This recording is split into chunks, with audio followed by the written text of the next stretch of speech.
प्रिय छात्रों, आज के इस वीडियो में हम कक्षा 10 के हिंदी विषय के संस्कृत खंड के प्रथम अध्याय वाराणसी का अध्ययन करेंगे। पाठ के हिंदी अनुवाद को अच्छी तरह समझने के लिए वाराणसी पाठ को खोलकर अपने सामने रखना। जो भी इस वीडियो में समझाया जा रहा है उसे ध्यानपूर्वक समझने का प्रयास करें। वाराणसी सुविख्याता प्राचीना नगरी। वाराणसी सुविख्यात प्राचीन नगर है। इयम विमल सलिल तरंगायाः गंगायाः कूले स्थिता। इयम माने यह, विमल निर्मल, सलिल माने जल, तरंगायाः तरंगों वाली, गंगायाः कूले गंगा के किनारे, स्थिता माने स्थित है। यानी यह निर्मल जल तरंगों वाली गंगा के किनारे स्थित है। अस्याः घट्टानां वलयाकृतिः पंक्तिः धवलायां चंद्रिकायां बहुराजते। अस्याः इसके घट्टानां माने घाट, वलयाकृति पंक्ति घुमावदार पंक्ति में, धवलायाम चंद्रिकायाम चंद्रमा के उज्ज्वल प्रकाश में, बहुराजते अत्यधिक सुशोभित होते हैं।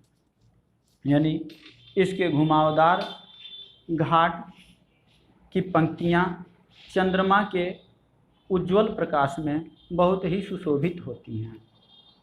अगणिताः पर्यटकाः सुदूरेभ्यः देशेभ्यः नित्यम अत्र आयान्ति। अगणिताः असंख्य, पर्यटकाः पर्यटक, सुदूरेभ्यः देशेभ्यः दूर देश से, नित्यम नित्य, अत्र माने यहाँ, आयान्ति माने आते हैं। यानी असंख्य पर्यटक दूर देशों से नित्य यहाँ आते हैं। च माने और, अस्याः घट्टानां इसके घाटों की, शोभा माने सुंदरता को, विलोक्य माने देख करके, इमाम माने इनकी, बहु माने अत्यधिक, प्रशंसन्ति माने प्रशंसा करते हैं। और इसके घाटों की सुंदरता को देख करके इसकी बहुत प्रशंसा करते हैं। एक बार इस पैराग्राफ को पूरा हिंदी में देखना। वाराणसी एक सुविख्यात प्राचीन नगर है।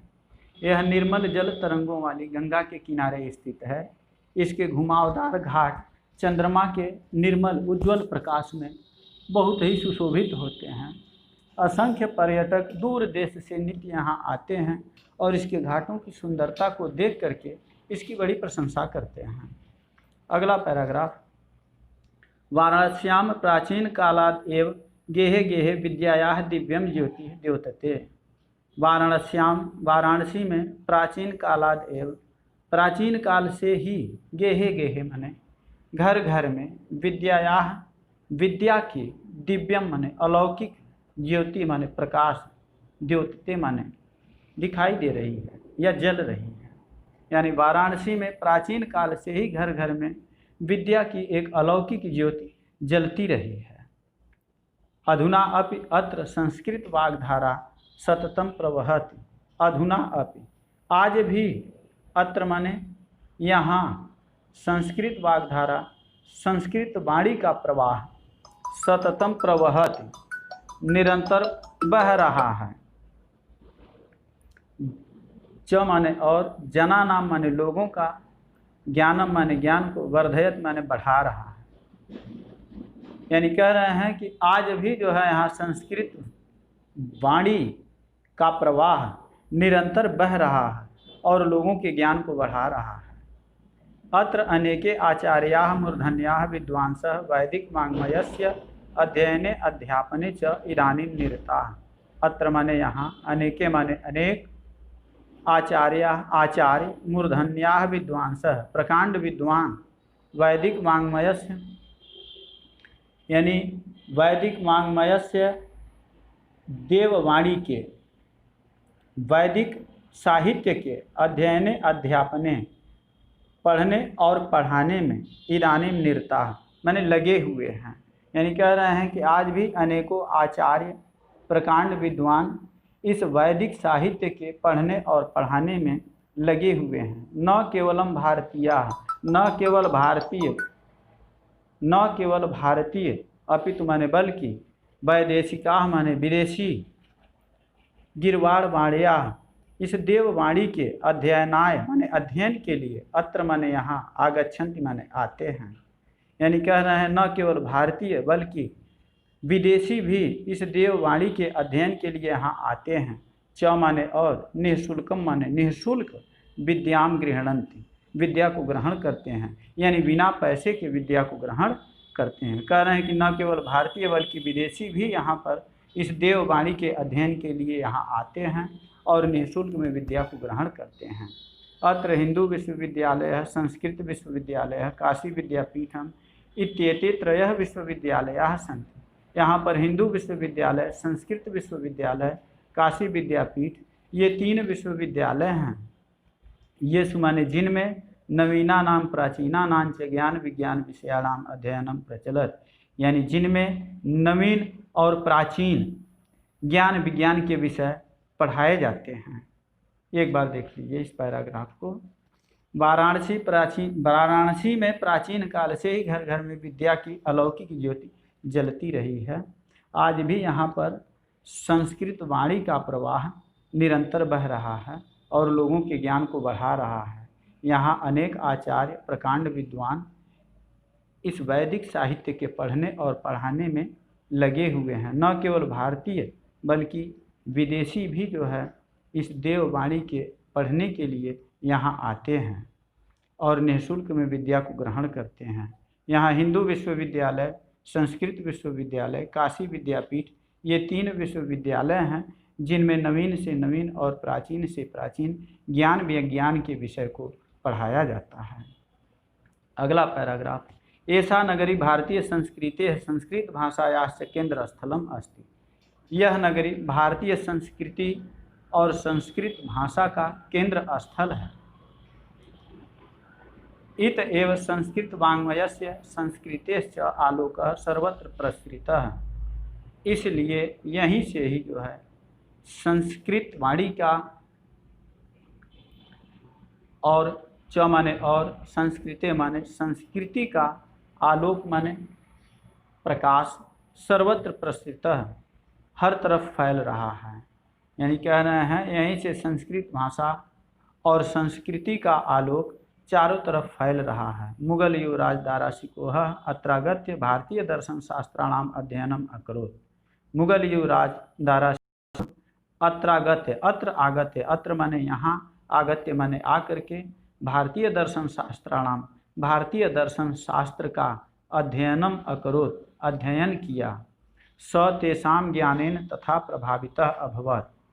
स माने वह, तेषां ज्ञानेन उसके ज्ञान से प्रभावितः अभवत् प्रभावित हुआ।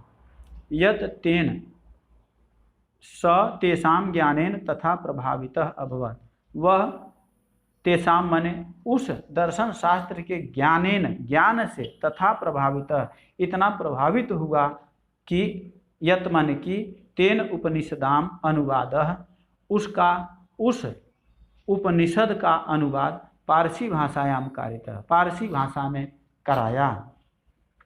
एक बार इस पैराग्राफ को हिंदी में देखना। यह नगरी भारतीय संस्कृति और संस्कृत भाषा का केंद्र स्थल है। यहीं से संस्कृत भाषा और संस्कृति का प्रचार प्रसार सर्वत्र फैलता है। मुगल युवराज दाराशिकोह यहीं आकर के भारतीय दर्शन शास्त्र का अध्ययन किया। वह उसके ज्ञान से इतना प्रभावित हुआ कि उस उपनिषद का अनुवाद पारसी भाषा में कराया। इयम नगरी विविध धर्माणाम संगम स्थली। यह नगरी विभिन्न धर्मों की संगम स्थली है। महात्मा बुद्ध, तीर्थंकर, पार्श्वनाथ, शंकराचार्य, कबीर, गोस्वामी, तुलसीदास, अन्ये च बहवः महात्मानः अत्रागत्य स्वीयान विचारान प्रसारयन्। कह रहे हैं महात्मा बुद्ध, महावीर स्वामी, जगत गुरु शंकराचार्य, संत कबीर, गोस्वामी तुलसीदास और अन्य भी बहुत से महात्मा यहीं आकर के अपने विचारों का प्रसार किए। न केवलं दर्शने साहित्ये धर्मे अपितु कला क्षेत्रे अपि इयं नगरी विविधानां कलानां शिल्पानां च कृते लोके विश्रुता।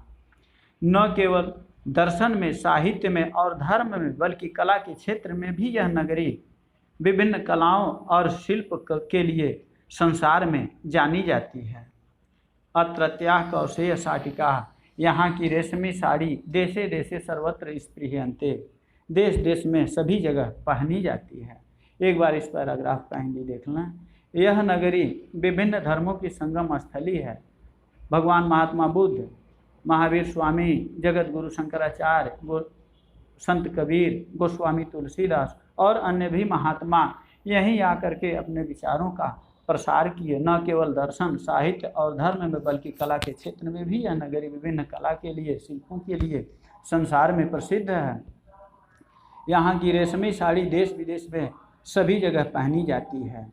अत्रत्याः प्रस्तर मूर्तयः प्रथिता, यहाँ की पत्थर की मूर्तियाँ भी प्रसिद्ध हैं। इयं निजाम प्राचीन परंपरां इदानीमपि परिपालयत्, यह अपनी निजी पुरानी परंपरा का आज भी पालन करती है। तथा एव गीयते, कवि भी इसके विषय में गाते हैं। मरणम मंगलम यत्र विभूतिश्च विभूषणम कौपीनम यत्र कौशेयम सा काशी केन मीयते, यानी जहाँ मरना मंगल है, शुभ है, जहाँ का राख ही आभूषण है और जहाँ का लंगोट रेशमी वस्त्र है, ऐसी काशी भला किसी से मापी जा सकती है। यानी ऐसी काशी की तुलना किसी से नहीं की जाती है। एक बार और देखना इस श्लोक को। जहाँ मरना मंगल है और जहाँ की राख ही आभूषण है, जहाँ का लंगोट रेशमी है, भला ऐसी काशी किसी से नापी जा सकती है? ऐसी काशी किसी से नापी नहीं जा सकती है।